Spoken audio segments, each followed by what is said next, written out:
Bro నీకేది సహాయం కావాలన్నా నువ్వు ఏది అనుకుంటే అది ఇచ్చేవాళ్ళు ఎప్పుడు నీతోనే ఉంటారు, కానీ నీకు తెలియదు అది ఎవరు చెప్పు. అది నీ సబ్ కాన్షియస్ మైండ్. ఎస్, నేను జోక్ చేయట్లే. సబ్ కాన్షియస్ మైండ్కి అంత పవర్ ఉంది, మేనిఫెస్టేషన్కి అంత పవర్ ఉంది. నువ్వు ఒకసారి ఏదైనా మేనిఫెస్టేషన్ చేసుకున్నావు అనుకో క్లియర్ డీటెయిల్తో, అది నీ సబ్ కాన్షియస్ మైండ్లో ఫీడ్ అయిపోతుంది. రెగ్యులర్గా నువ్వు దాన్ని మేనిఫెస్టేషన్ చేసుకుంటే ఖచ్చితంగా 100% అవుతుంది. అది నా లైఫ్లో అయ్యింది కాబట్టి చెప్తాను. నేనేదో బుక్స్ చదివి కాదు. బిఫోర్ బుక్స్ చదవడమే నేను చాలాసార్లు అంటే స్ట్రగుల్ పీరియడ్లో ఉన్నప్పుడు నేను చాలా మేనిఫెస్ట్ చేసుకున్నా. మ్యాక్సిమం నేను అనుకునేటన్నీ అయ్యాయి భయ్యా. ఇదే మీకు చెప్పాలని షేర్ చేయాలనుకున్న విషయం ఇందులో అయితే, ఈ వీడియోలో.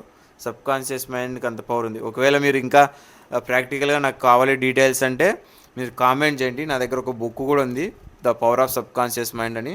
నేనైతే చదవలేదు ఇంతవరకు, నిజం చెప్తున్నా. దీన్ని ఎవరైతే కామెంట్ చేస్తారో మంచిగా వాళ్ళకి లైక్స్ వస్తే దాన్ని బట్టి, లేదంటే ఎవరు నాకు తెలిసి ఫాలోవర్స్ లేరు కాబట్టి ఒకరు ఇద్దరు వస్తారు, వాళ్ళకి ఆ బుక్ నేను నాకు తర్వాత మీకు డిఎం చేయండి అడ్రస్. నేనే నా ఖర్చుతోనే మీకు పార్సల్ చేస్తాను మీ అడ్రస్కి. Okay, bye.